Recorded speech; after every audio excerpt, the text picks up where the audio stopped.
and it's gonna be like the biggest project that I do. To be honest with you, my memory's a little fried, and that's because of some other shit I really shouldn't say on camera. Okay, so Kiki, I'm still a little mad at you, girl. No fronting. Cause that ass. Because okay, Kiki. This chick. Do something bad, just sit home and eat all day. People wanna have a glass of wine. They wanna eat a donut. You know. Uncomfortable, like you do it, like girl, y'all should have seen it. And I say that I'm wrong, but no, he don't need me. Peace out. Look, man, I can take shit out of context, but like, trust you me, there's gonna be something that you either. I want to be a millionaire. This is what it's gonna take for me to be a millionaire. But you came so far, so like, what's the point of stopping now? Exactly. You know what I'm saying? Yeah. It's just like me saying, you know, run forward, run, and he stopped running.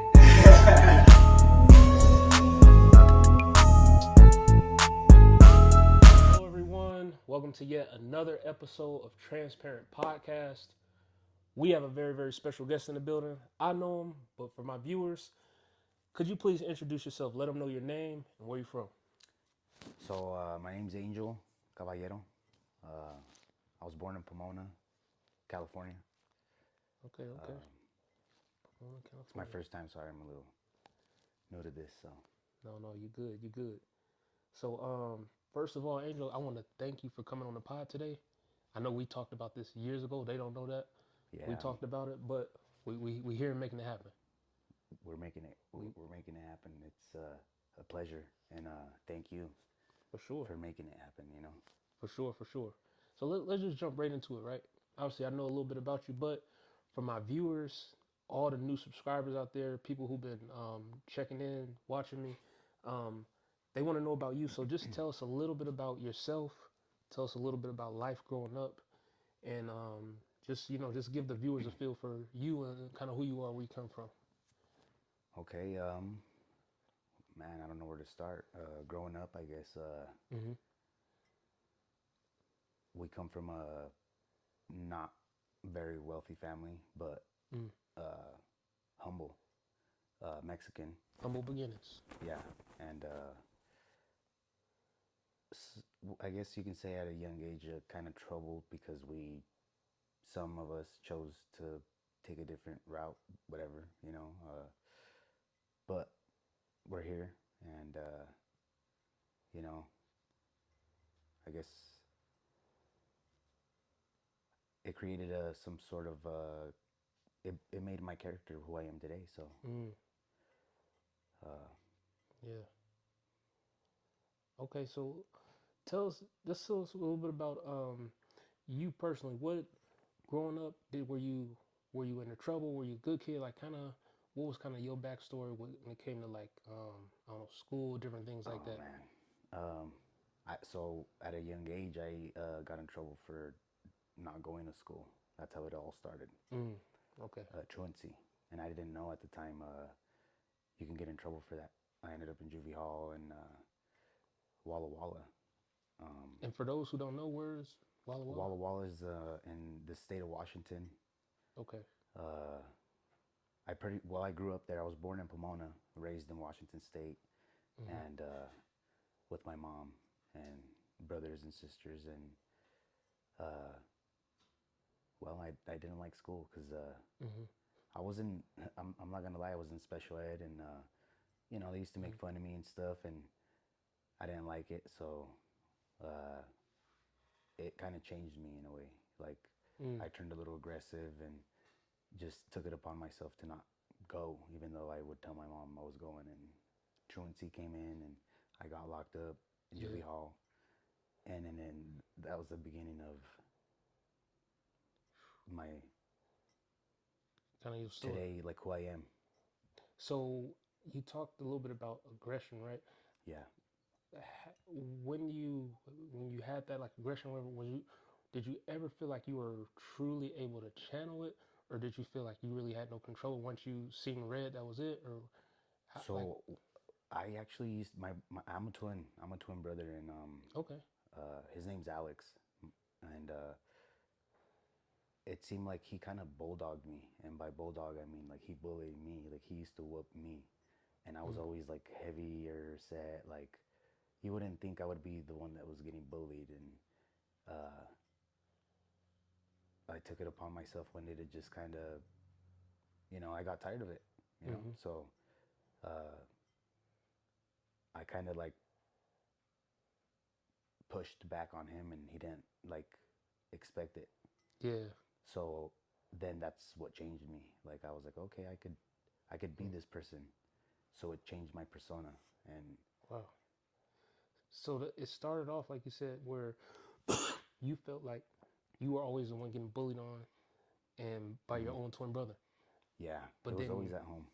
you finally either stood up to the bully or stood up to the brother, and it's like, all right, I'm gonna give resistance now, and Yeah, I'm gonna either meet you right here, or I'm gonna let you know that I'm not, you know what I mean? I'm not taking none of the crap no yeah, more. I stood up for myself, and I felt good about it. And then I feel like pride came in. So then Okay. and then it made me different. Like it changed me then in a sense, Yeah.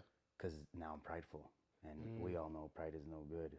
But Yeah. So it seemed like a lot of stuff started kind of early on. yeah, and then the anger Early came on. in, And then the anger and then came I became the bully. I feel like to individuals, and then with the truancy and stuff, then I started hanging out with the wrong crowd, and it evolved. into more than what it needed to become. Yeah, unfortunately. So man, that's kind of that's a lot. That's a lot starting off young, Yeah. especially with the aggression, because that can, that can lead to a lot of stuff. Now, with the aggression, do you ever feel like when you get mad, do you feel like there's no way you can control yourself? Do you feel like you see red? Do you feel like it's just certain things that people say that trigger you? Like, what is really like? So do you feel inside is like the I was key to? I was super sorry. I didn't mean to cut you off, Go but ahead. I was heavy set. I was obese actually, and my grandma raised me, so that was the bully part. Was my twin brother used to like, well, it wasn't just him, but I'm not gonna put everyone on blast, but they name call, and I was heavy, so I felt bad, like about being heavy, and I could control my anger then, but it's because I didn't want to hurt anyone, Yeah. because it didn't. I felt like I wasn't able to do that to them, because they're my brothers, I've always been big on protecting them. Okay. Not, I'm not gonna hurt them. I want to protect them. So I didn't understand why they were bulldogging me. Got you. I guess I was confused. Like, why is my brother doing this to me? I wouldn't do this to him. Right. Okay. Okay. That's why I stood up to him, and he backed up. So, for the viewers out there, like, obviously, like you gave us a little backstory on that, but I was like, you're not a super like heavy guy right now. So, like, what kind of change, or because the viewers watching, they're like, well, where did where did the change happen? So unfortunately, I'm a recovering addict. I've been through a lot, so I guess I substituted. How would I say it? I was using, and I substituted using to control my anger. I thought, because my anger grew, and with pride, anger and pride, they don't mix. So, in a sense, I felt like I could control myself with using, but once you abuse, the consumption evolves as well, and your body changes. So I'm not heavy no more, and I haven't been called fat in a long time, and Yeah. so I kind of honestly started using because I was big. I didn't want to be called those names or be bullied, or Yeah. there's more to it, but like I said, wrong crowds, and Different things just kind of I added was- to the equation. I was always like the young kid hanging out with the adults. Always, it intrigued me. or like the wrong crowds, or like if I seen, like, for example, my uncles or my dad, or Yeah. drinking, I'm like, I'm gonna get you a beer, and then I'd go sneak one and drink it. They didn't know because they're drinking and talking and Vibing out. yeah. Yeah. Okay, okay. And so tell us, obviously, like you been through a lot at a young age, but tell us, what are some of your like most earliest childhood memories, like positive things, whether that be with family members or outside of family, just some positive either moments or thing or words exchanged that kind of just stuck with you, or things you remember? I feel like there's a lot in our family. I feel like our family has a bond that, like, no offense to other viewers or their families, or like, I'm not trying to offend nobody, but we have like this bond in our family, and it's not just my dad's side and my mom, it's both. Okay. Like, we look out for each other no matter what, and it's something that I feel like our parents taught us because we are all we got, Exactly. so I embraced it. I just, I guess, never really paid attention to the embracing part until I grew up, because unfortunately I got locked up and whatever, but that's when it kicked in, and I was like, dang, like, they got me. Yeah. We all in this together. Yeah, and it's like I said, it started at a young age. Like, I hung out with the wrong crowds, and my mom unfortunately didn't like it. I mean, it was bad, I hung out with people that were doing stuff that she didn't agree with me at a young age doing, and I'd come home late. I was truant, and then now I'm on probation with an ankle monitor. I'm like, and I'm young, so I'm not following her rules. So because of that, now I'm outside. But my brothers and sisters, it's funny. I have a memory of my sister. One time I was hungry and I didn't know where to go, and so I went home, and I pulled up like if it was a drive-through, and she fed me. She's like, "Hurry up! I don't want to get in trouble." Yeah. And I don't want to get you in trouble. So, I mean, it was rough, but I mean, our bond is, it's like no other. Man. So, man, that's good. You talked about how kind of almost leading to like how through the tough times, through some of the not so good moments, there was a lot of fond memories of just the family being there for each other no matter what happened. Yeah, even if what we was were going wrong, we were there for each other no matter what. They didn't like, I never seen them do wrong, or they didn't see me do wrong. We were always right in each other's eyes, even if we were not right. Because you're family. Right. Exactly. That's good, man. That's good. I like that. Could you tell the viewers a little bit? I want to go a little bit with when it comes to like relationships, different things like that, outside of family, what have you. How how do you feel like nowadays, 2024? What do you feel is like, I guess, one of the biggest reasons certain relationships fail, or what's when it comes to relationships, what's something that I don't know you feel that people get wrong that it could either make the relationship, I don't know, make or break it, or just something that I can go in depth with that because I've been through, unfortunately, really, I'm a sucker for love, and I hate to admit it, but it's what it is. I have a big heart, and I, if I don't know, can I curse? is transparent. Okay, if I fuck with you, I fuck with you. Like, I'll give you what I don't even got myself. Like, I'll take my shirt off my back and give it to you. And it's put me in relationships. It's put me even in jail, unfortunately, and it's got me on the streets for certain circumstances or whatever. People get fed up, and by people I mean your parents. they don't want to see you doing bad. They want to see you do good. And when you're under the use of whatever consumption, you're not caring about what they're telling you because you think you're doing everything right, even if you're doing wrong anyway. So would you say that also it's like it's when you use or do anything, it affects your right mind in a sense? Yeah. Or like Oh yeah. If you're using, alcohol or whatever you consume, you're not in the right state of mind. I don't care. You could argue about it, but you're not in the best possible decision making no. I speak. state of mind. I speak from experience because I've experienced it all. So. Man. So would you say one of the things I wanted to bring up? Would you say that communication is one of those things where It's key. for sure? Okay. Yeah, communication has to be key because without communication, what else you got?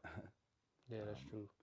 I'm like, if I can't communicate, which has actually been a big problem in my life, I didn't know how to communicate with individuals or in relationships because of my consumption. And I thought I was always right and they were always wrong. And I guess you can call that poor judgment on my part because I'm not always right. 9 times out of 10, I'm wrong, and it's what it is. But Okay. But when it comes to obviously, like we hit on communication, but when it comes to really getting into like with the relationships, is there, I don't know, another piece that you feel that is something that is just, I don't know, hard for, I don't know, two people to see eye to eye on? Whether that, communication is one thing, or right, to communicate, but is there anything else that I'm you gonna feel touch. like? I'm gonna touch on that consumption. Okay. Use or whatever. I don't know how to properly say it, but like using alcohol or whatever. Different substances. Yeah, substance abuse. How does that saying go? Two wrongs don't make a right, or Yep. Too much. Something like that. so like if you're using and your partner's using, it's all bad. It's never gonna be good because you're never gonna agree. You're not gonna meet in the middle. You're not gonna see eye to eye, no matter how hard you try. Boom. It affects that communication when we It just affects. touching.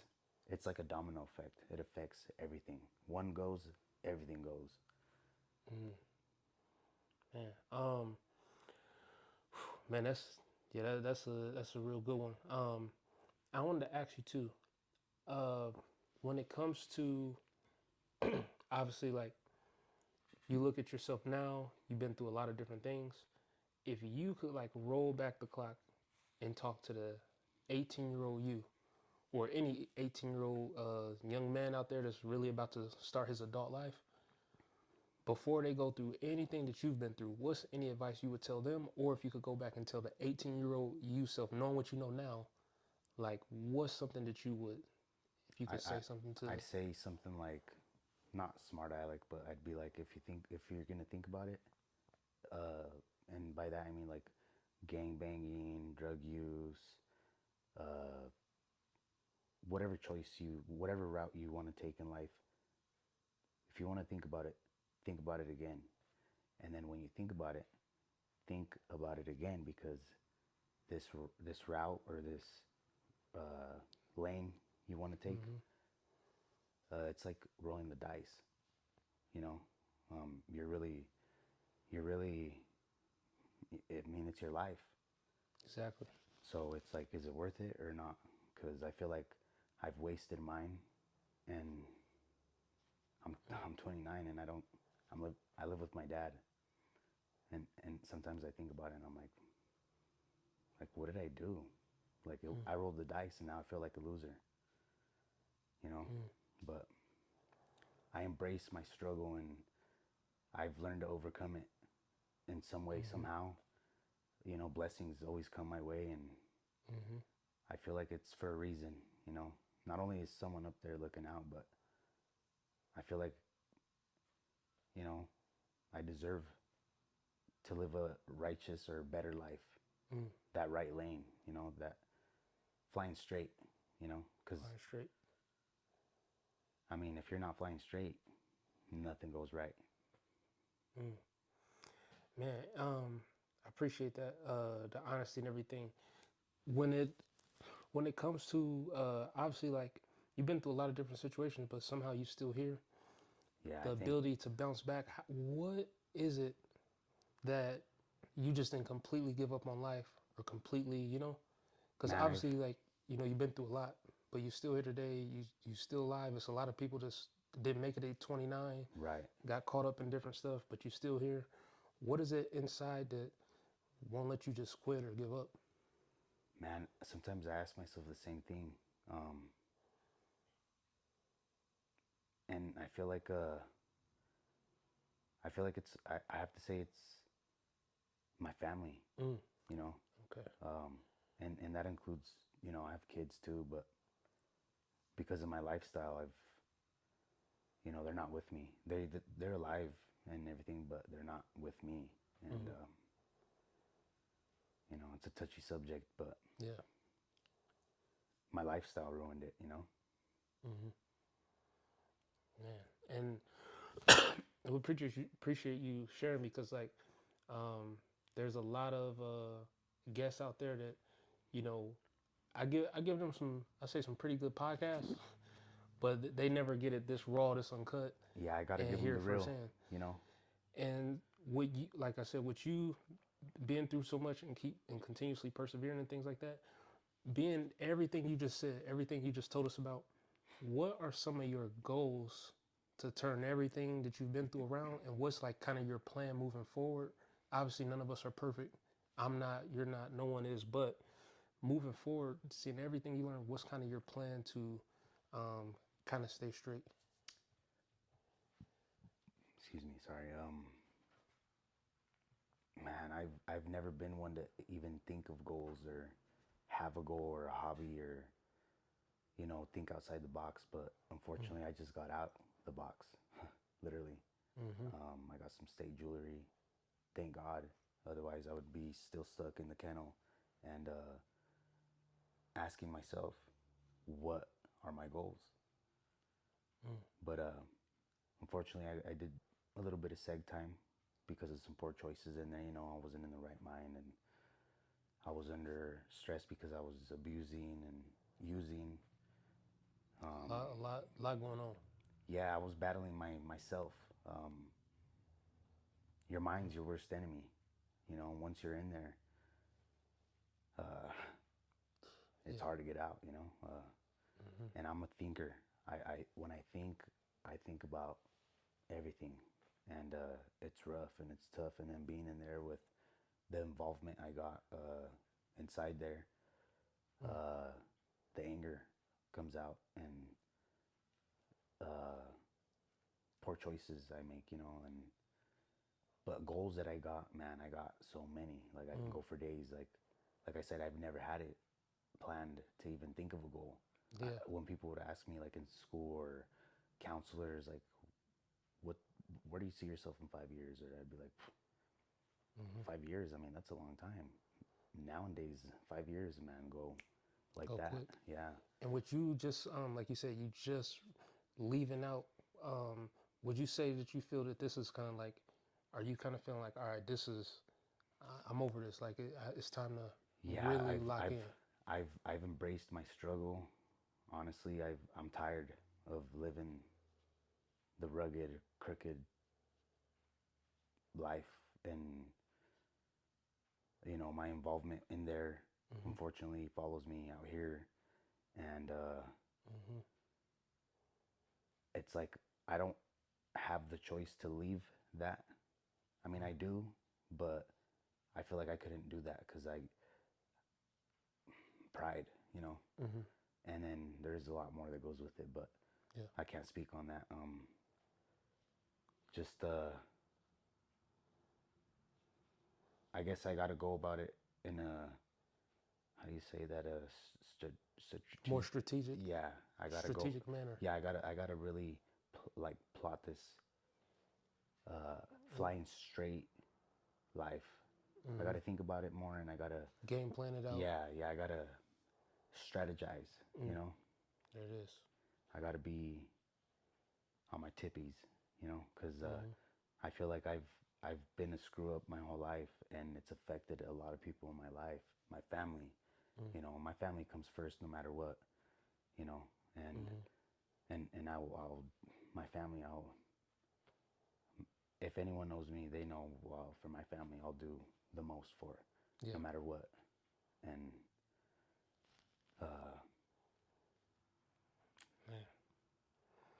So,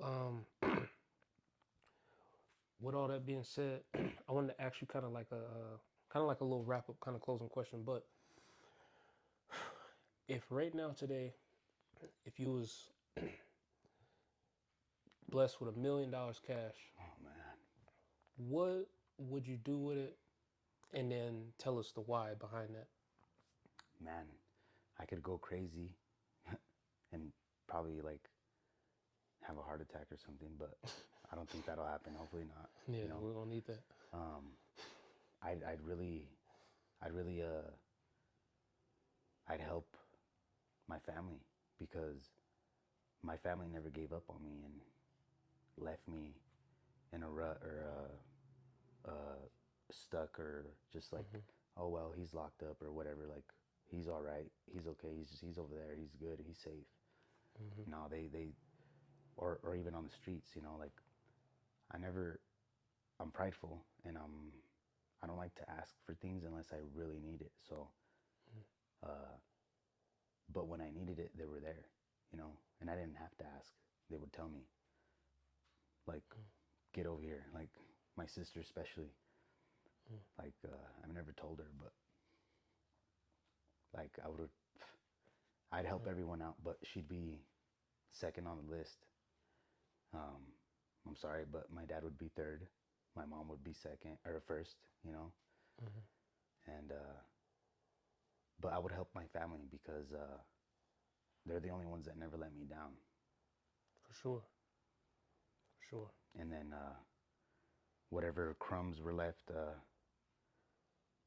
I'd invest, because at my age now, I know that if I ain't making anything, then I'm not doing anything. So I would take whatever I have left after I help my family, and whatever they need. Man, $1 million. Yeah. To us, that's a lot. Man, That's a lot. I'd be like, brother, sister, aunt, uncle, cousins, whatever, whoever, family that I know need, I would have given them what I could, or, you know, what they, like, I'd be like, what do you guys need? Here you go.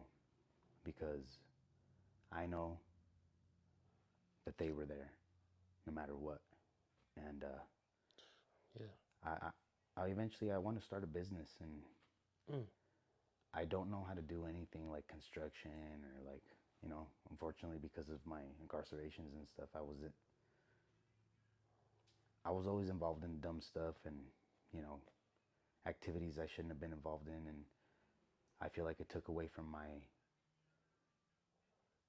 like, I guess, Like productivity, or yeah, like, I wasn't productive. I was involved in, now I consider like kid stuff, like childish acts and things that I look like I frown upon now. Like, I have a brother that's doing some time, and he's my idol. Like, we just got back in touch, and like he doesn't know it. I've never told him, but he might know. I know he knows. Like, we're brothers. So, like, he's my older brother, so I look up to him. I wanted to be him, you know. But I wanted to go harder. But there shouldn't be competition with family, or because when there's competition, and things go wrong, you know. So. But you seen it more of like, because of who your brother was and how much you looked up, it motivated you to be like him, not to Right. be in competition with him. Right, yeah. And then there's things that him and I, a lot of the times I didn't agree with. Like, I remember one time, unfortunately, we had a big argument, and excuse me, he did something to my dad that I told him straight up. I was like, if this is what a gangster is, I was like, I don't want to be a gangster. I was like, I look up to you, bro. I love you, and if you're a gangster, dog, that's not a gangster move, what you did to my dad, and you got to make it right. And I think he took it to heart because he did make it right. And I don't know how he did it, but he did. And I respected that. Yeah. Man, you touched on a lot of stuff. Obviously, we giving them kind of just like a feel of you. There's different things we could get into, and Absolutely. and more we can touch on. And if, like you said, if we do I don't know, a part 2, if you would say, Absolutely. there's a whole different topic of where you can break down Oh yeah. kind of the life. You know, a lot of people haven't even been, you know, to jail, behind bars, things like that, and it's a whole nother world in there, and Yeah, man. It's, things like that we I can call break it the down. jungle. Yeah. Yeah, but I do appreciate you opening up to the viewers, real personal, you know what I mean? But you know, just keeping everything, you know, a buck and what you went through, you know, your life and For sure. and all that stuff. And just lastly, man, do you have any I don't know, just shout outs or anything like that? Man, shout out to the family. You know, To the family. You're I'm sorry, I don't know the We had the pod, we in the pod, man. Shout out, salute. Transparent Podcast. We're out here. If you guys want a part 2 or 3 or 4, get at us. We're out here. Comment below, like the video, all that good stuff. But hey, man, I want to give you the shake on camera. Man, thank you. I do appreciate you coming out. Thank you. Taking the time to talk with us, all that good stuff. For all the viewers out there, I hope you guys enjoy, learn something. Comment below if something touched you, if something, you know, you was like, man, like that, you know, that hit. Just, you know, let us know, all that good stuff. But to all the viewers, we want to thank you for tuning in and watching yet another episode of Transparent Podcast. And we'll see you guys later. I'm like, stay tuned with your star player. Let me go deeper. Not enough likes on Instagram. You could keep making video for likes. It's not enough. Eventually, it's going to betray you. Sometimes while we're expecting heaven to move, heaven is expecting us to move. Parents, carry y'all kids to church so they can hear the word.